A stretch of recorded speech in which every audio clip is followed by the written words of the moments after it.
A pleasant day to everyone from all over the world. I am Loveline P. Ceralde from Gordon College, Olongapo City, Philippines, and Mabuhay. Welcome to the IASAS Global Summit 2024, and I am here to present my study entitled Student Perception of Inclusion Climate in the School. A comfortable campus environment means the acceptance of students who have different perspectives, experiences, attitudes, and styles to the campus. Making students feel welcome is an important aspect of the inclusivity process. Student learning can be enhanced by creating a friendly, caring, and supportive tone in the classroom that allowed students to explore the relationships between course materials, personal, and social experiences. According to James Noonan, if there is a common thread to creating a positive school climate, it is the importance of relationships. Student to students, teachers to student, and teacher to family, administrator to staff, and staff to the community.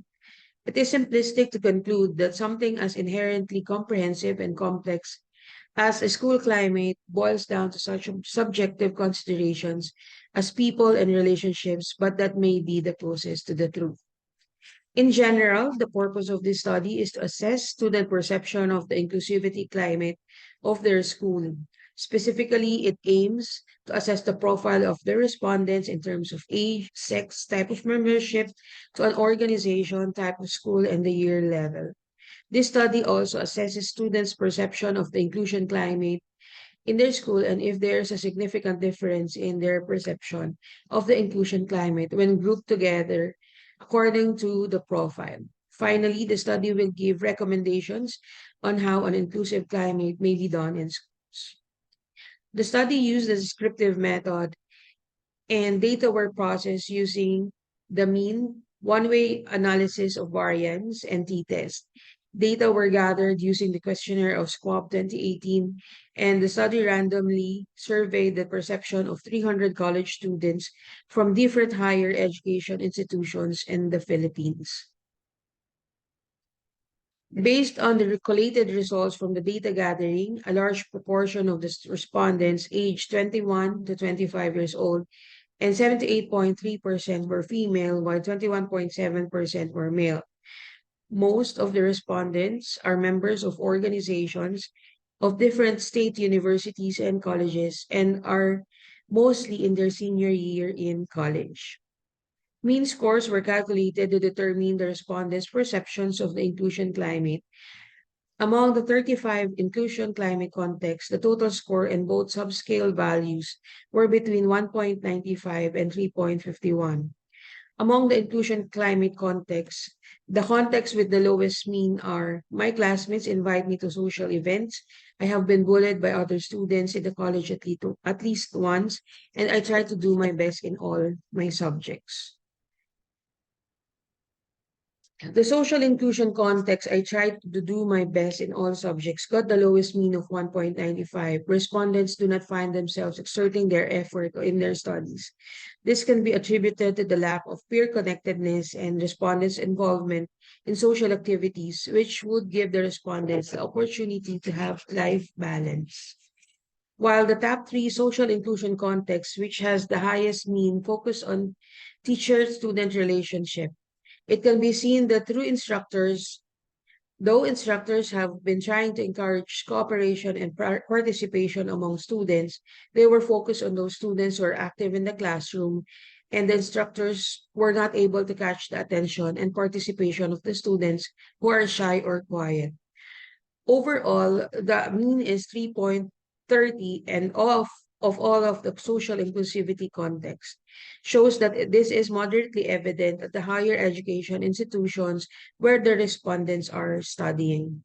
This finding is positive as it shows that schools are creating positive experiences for students, though focus on social participation and inclusion of students are the who are shy must be given more attention. The study also found that there were significant differences in their perception of inclusion.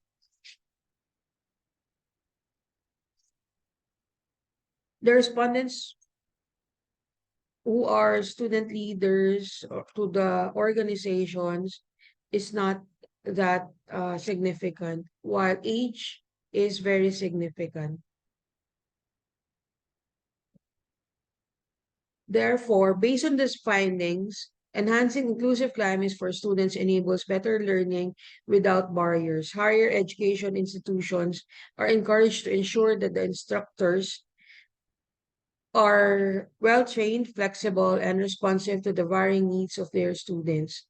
The results of this study indicate that faculty members play an important role in creating an inclusive social climate.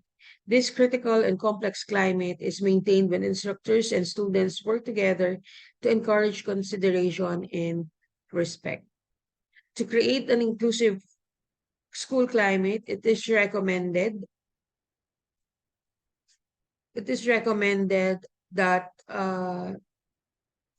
the schools create structured classroom conversations to encourage respectful and fair participation. Use small groups to promote non-competitive learning methods and intercultural communication. Anticipate sensitive issues and allow for differences in the classroom where appropriate. Engage with students personally, provide alternatives to participation, must have respectful communication with students, and must address offensive, discriminatory, and insensitive comments. And in general, it is essential for schools to create a whole school approach to address an inclusive education. For schools, it is recommended that they create an inclusive school policy, a sympathetic and knowledgeable school leadership and supervision, super services and personnel, and in-service professional development and good practices, and community involved. So that will be all for my presentation. Thank you and enjoy the IASA's Global Summit.